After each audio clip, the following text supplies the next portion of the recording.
Assalamualaikum warahmatullahi wabarakatuh. Kepada yang terhormat dosen mata kuliah Akuntansi Keuangan Menengah 2 dan juga pada semua teman-teman yang sudah mau mendengarkan pemaparan presentasi kami kali ini.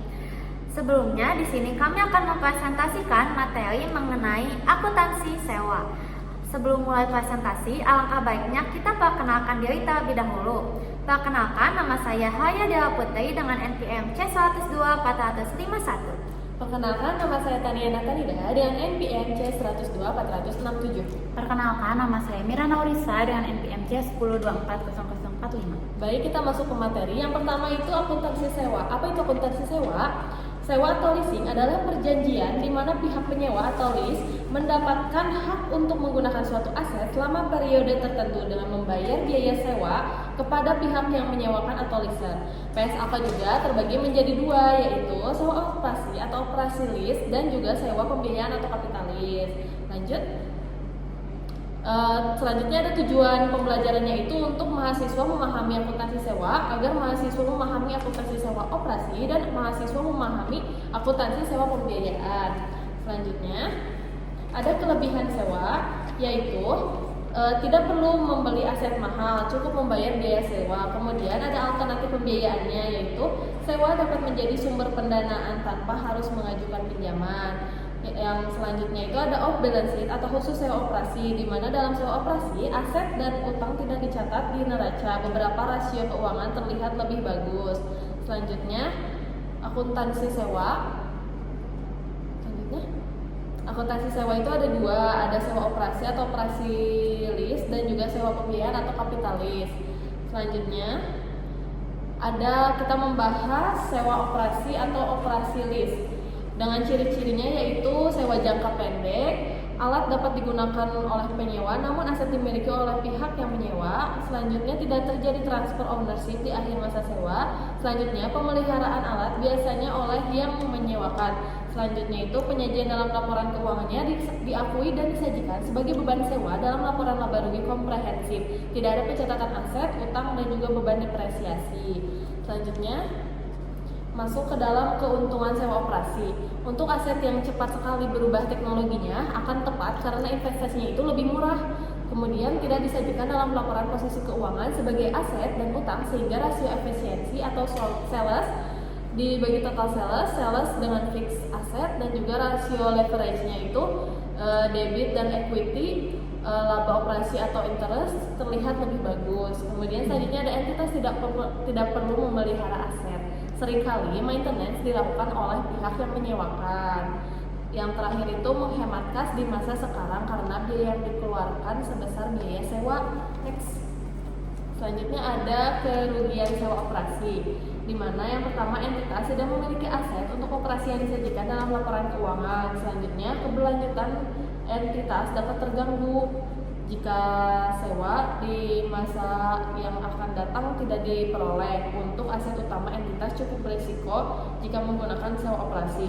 Selanjutnya untuk alat-alat khusus sulit diperoleh, seringkali lebih mahal daripada membeli aset. Selanjutnya tidak dapat dimanfaatkan optimal jika cepat terjadi perubahan teknologi. Selanjutnya penggunaannya itu terbatas tergantung perjanjian sewa. Dan yang terakhir tidak dapat dijadikan jaminan bank. Next. Selanjutnya kita masuk ke dalam contoh kasusnya itu yang akuntansi sewa operasi. Di sini tuh soalnya entitas melakukan leasing 1 Januari 2010 dengan masa manfaat aset 5 tahun. Aset didepresiasi 5 tahun dengan metode garis lurus. Sewa merupakan bentuk kontrak yang dapat dibatalkan dengan jangka waktu 5 tahun. Kontrak tahunan yang dibayarkan 2.505 setiap akhir tahun, bunganya itu 8% per tahun. Berarti di sini diketahuinya itu tanggal 1, sewanya itu 1 Januari 2010, masa manfaatnya itu 5 tahun, didepresiasinya dilakukan leaser bukan lease. Sewa ini bersifat juga dibatalkan, pembayaran sewanya itu 2.505 setiap akhir tahun, bunganya itu 8%, tidak digunakan dalam sewa operasi karena tidak menghitung nilai kini. Karena ini sewa operasi, penyewa hanya mencatat beban sewa setiap tahunnya. Kemudian jurnal sewa operasinya di slide selanjutnya itu ada di debitnya biaya sewa terhadap cash sebesar 2.505. Ini itu terjadi karena tidak ada aset yang dicatat, juga tidak ada utang yang dicatat dan tidak ada depresiasinya. Selanjutnya akan dijelaskan dengan rekan saya, Raya. Baik, selanjutnya di sini saya akan menjelaskan mengenai sewa pembiayaan atau kapitalis, di mana sebelumnya itu dibahas mengenai sewa operasi, di mana pada sewa operasi itu lebih mengakui jumlah biaya yang dikeluarkan saja, sedangkan pada sewa pembiayaan yang akan dibahas kali ini yaitu lebih mengalihkan secara substansi seluruh resiko dan manfaat yang terkait dengan kepemilikan dari suatu aset. Jadi, berdasarkan dengan pengertian sewa pembiayaan, hal tersebut dapat disambungkan, di mana sewa pembiayaan atau finance lease adalah sewa yang mengalihkan secara substansial seluruh risiko dan manfaat yang terkait dengan kepemilikan suatu aset. Hak milik pada akhirnya dapat dialihkan, dapat juga tidak dialihkan. Contohnya nih, di mana suatu perusahaan atau di sini kita mengambil institusi yaitu Universitas Ekuitas Indonesia menyewa mesin fotokopi. Jika dalam perjanjian diatur bahwa aset di akhir masa sewa dapat dialihkan kepemilikannya, maka termasuk sewa pembiayaan. Jika tidak dialihkan dan hanya digunakan pada masa sewa, maka termasuk jenis sewa operasi. Nah, ketika pemberi sewa memberikan mesin ke Ekuitas, maka ada pengakuan aset dari pihak lain. Karena mesin fotokopi merupakan aset tetap, sehingga Ekuitas perlu juga adanya pengakuan beban penyusutan di laporan laba rugi setiap periode dan juga pengakuan akumulasi penyusutan di laporan posisi keuangan. Sehingga perbedaan dari sewa operasi dan juga sewa pembiayaan, yaitu pada sewa operasi tidak ada pengakuan penyusutan, sedangkan pada sewa pembiayaan ada pengakuan penyusutan, di mana pada slide ini juga dijelaskan mengenai karakteristik dari sewa pembiayaan. Yang pertama adalah sewa mengalihkan kepemilikan aset kepada lessor dan pada akhir masa sewa. Jadi aset yang disewa itu dapat dialihkan kepemilikannya, berbeda dengan sewa operasi. Lalu yang B atau yang kedua, lessor mempunyai opsi untuk membeli aset pada harga yang cukup rendah dibandingkan nilai wajar pada tanggal opsi mulai dapat dilaksanakan, sehingga pada awal sewa dapat dipastikan bahwa opsi memang akan dilaksanakan. Dan yang C atau yang ketiga, masa sewa adalah untuk sebagian besar umur ekonomis aset meskipun hak milik tidak dialihkan, di mana umur ekonomis di sini yaitu berdasarkan lama masa sewa atau boleh menyewa. Jadi bukan masa barang digunakan. Lalu yang D pada awal sewa, di mana nilai kini dari jumlah pembayaran sewa minimum secara substansial mendekati nilai wajar aset sewaan. Dan yang E atau yang kelima yaitu aset sewaan bersifat khusus, di mana hanya lessor yang dapat menggunakan tanpa perlu modifikasi secara material. Lalu selanjutnya di sini ada contoh kasus mengenai akuntansi sewa bagi lessor. Di sini contoh kasusnya tanpa nilai residu, di mana pada tanggal 1 Januari 2015 PT Lessor menandatangani kontrak sewa sebuah mesin selama 4 tahun dengan PT Lessor. Nilai wajar mesin saat awal sewa yaitu 150 juta tanpa nilai residu. PT Lessor menggunakan mesin mulai 2 Januari 2015. Pada akhir masa sewa, mesin dikembalikan ke lessor yaitu 31 Desember 2018. PT Lessor menetapkan pembayaran sewa tahunan sebesar 41.933.445 yang dilaksanakan setiap awal tahun mulai 2 Januari 2015. PT Lessor membayar biaya langsung sebesar 10 juta di luar pembayaran sewa. Tingkat bunga implisit sebesar 8% dan bunga incremental 10%. Dan untuk umur ekonomis mesin yaitu 5 tahun dan metode penyusutan menggunakan metode garis lurus. Di sini kita akan menyelesaikan soal tersebut dengan menggunakan tabel amortisasi, di mana pada tabel amortisasi ini terdapat tanggal, kas, beban bunga, pengurangan pokok, dan juga utang sewa. Tabel amortisasi yaitu untuk melakukan perhitungan dan juga pengakuan beban bunga atas transaksi sewa contoh soal tadi. Di mana di sini dimasukkan pada utang sewanya itu di 150 juta, lalu di mana kas atau pembayarannya itu sebesar 41.933.445. Lalu 150 juta yang dari uang utang sewa akan dikurangi dengan kas sehingga menghasilkan 108.66.555. Lalu dikalikan utang sewa tersebut dengan 8% atau bunga implisit dan juga menghasilkan 8.645.324 yang kemudian kas yang 41.933.445 tadi dikurangi dengan beban bunga sebesar 8.645.324 sehingga menghasilkan pengurangan pokok yaitu 33.228.121 dan dilakukan hingga di tahun keempat yaitu 2 Januari 2018 sehingga utang sewanya itu menjadi 0.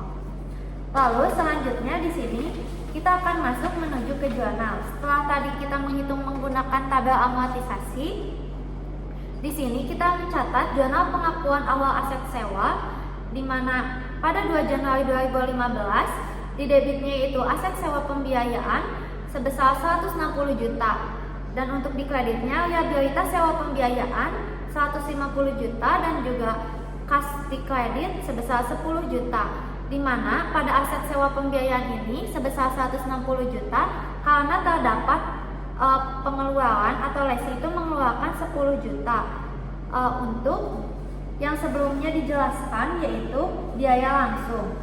Lalu liabilitas sewa pembiayaan atau untuk pembayaran sewa tahunan yaitu jurnalnya liabilitas sewa pembiayaan di debit dan untuk di kreditnya yaitu kas sebesar 41.933.444.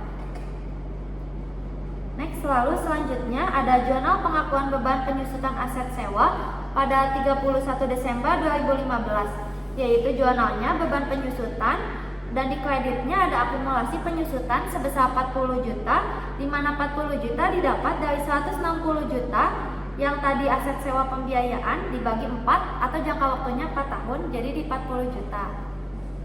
Lalu selanjutnya ada jurnal pengakuan beban bunga yaitu pada 31 Desember 2015 di mana jurnalnya di debitnya beban bunga tuh utang bunga besarnya itu di 8.645.324. Itu bisa dilihat di tabel amortisasi karena di sini kan 31 Desember 2015. Berarti itu sama dengan 2 Januari 2015 karena saldo akhir itu sama dengan di saldo awal. Lalu selanjutnya ada jurnal pembayaran bunga pada 2 Januari 2016 di mana jurnalnya utang bunga di debit dan juga liabilitas sewa pembiayaan to cash di mana utang bunga sebesar 8.645.324, liabilitas sewa pembiayaannya sesuai dengan di tabel amortisasi yaitu di 33.288.121. Lalu untuk cashnya yang di kredit ada di 41.933.445 dengan menambahkan utang bunga dan juga liabilitas sewa pembiayaan. Next, lalu selanjutnya ada jurnal saat penyerahan kembali aset kepada lessor di mana yang barang disewa tadi dikembalikan kepada PT Lessor pada 31 Desember 2018 atau setelah 4 tahun yaitu jurnalnya akumulasi penyusutan tuh aset sewa pembiayaan sebesar 160 juta di mana 160 juta tadi yaitu liabilitas sewa pembiayaan 150 juta ditambah kas atau biaya langsung yang dikeluarkan sebesar 10 juta. Selanjutnya akan dijelaskan oleh rekan saya Nyala. Selanjutnya di sini ada akuntansi sewa bagi les dan ada contoh kasusnya dengan nilai residu. Tanggal 1 Januari 2015, PT Les menandatangani kontrak sewa sebuah mesin selama 4 tahun dengan PT Lessor. Nilai wajar mesin saat awal sewa 150 juta dengan nilai residu 30 juta. PT Les mulai menggunakan mesin tersebut pada tanggal 2 Januari 2015. Pada akhir masa sewa, mesin dikembalikan kepada PT Lessor yaitu tanggal 31 Desember 2018. PT Lessor menetapkan pembayaran dilakukan secara tahunan tiap awal periode mulai 2 Januari 2015 sebesar Rp35.268.978. Tingkat bunga implisit yang ditetapkan PT Lessor sebesar 8% dan tingkat bunga inkrementalnya sebesar 10%. Umur ekonomis mesin diestimasi 5 tahun dengan metode penyusutan menggunakan metode garis lurus. Yang pertama itu mencari dulu tabel amortisasi nilai residu dijamin. Berbeda dengan yang tadi tanpa nilai residu, di tabel amortisasi pada akhir tahun 31 Desember 2018 dimasukkan nominal nilai residunya yang 30 juta. Terus kalau yang kasnya di tanggal 2 Januari 2015 sampai 5 Januari 2018 itu masukin nominal kasnya sebesar Rp35.768.978. Lalu untuk beban bunga di tanggal 2 Januari 2015 belum ada, lalu di pengurangan pokoknya itu ada Rp35.768.978 sama nominalnya kayak yang dikas. Terus untuk utang sewa di 2 Januari 2015 itu ada 150 juta. Untuk mencari utang sewa di tanggal selanjutnya atau di tahun selanjutnya itu utang sewa dikurang sama pengurangan pokok. Itu jadi nominal utang sewa di tahun selanjutnya. Lalu untuk beban bunganya dicarinya dari si yang utang sewa dikali sama bunga implisit yang 8%. Terus untuk cari pengurangan pokok, kas dikurangi beban bunga dan selanjutnya sampai tahun terakhir. Lalu di sini ada jurnal pengakuan awal aset sewa nilai residu dijamin. Pada tanggal 2 Januari 2015, aset sewa pembiayaan tuh liabilitas sewa pembiayaan. Lalu di kasnya juga ada liabilitas sewa pembiayaan tuh kas. Untuk aset sewa pembiayaan nominalnya 150 juta, liabilitas sewa pembiayaan juga 150 juta. Lalu untuk liabilitas sewa pembiayaan yang di debit ada Rp35.768.978 dan kasnya ada Rp35.768.978. Next. Selanjutnya di sini ada jurnal pengakuan beban penyusutan aset pada tanggal 31 Desember 2015. Jurnalnya ada beban penyusutan di debit dan akumulasi penyusutan di kredit. Nominalnya 30 juta dari 150 juta.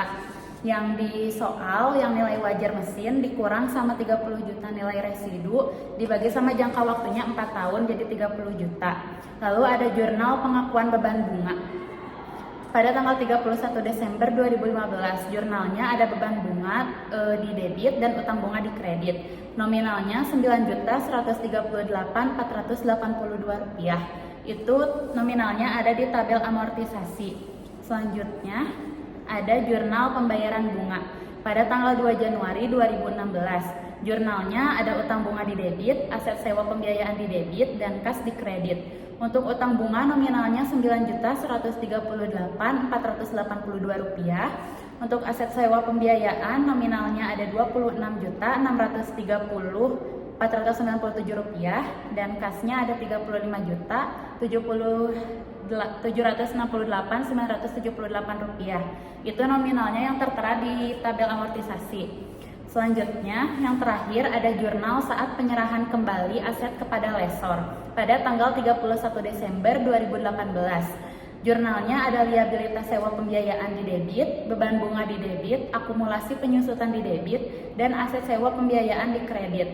Untuk liabilitas sewa pembiayaannya nominalnya Rp27.777.778. Untuk beban bunganya ada Rp2.222.222. Lalu akumulasi penyusutannya ada 120 juta dan aset sewa pembiayaannya ada 150 juta. Nominal yang tercantum di jurnal ini bisa dilihat di tabel amortisasi yang tadi udah dikerjain. Sekian presentasi dari kelompok kami. Mohon maaf bila ada kekurangan maupun kesalahan kata. Wabillahi taufiq wal hidayah. Wassalamualaikum warahmatullahi wabarakatuh.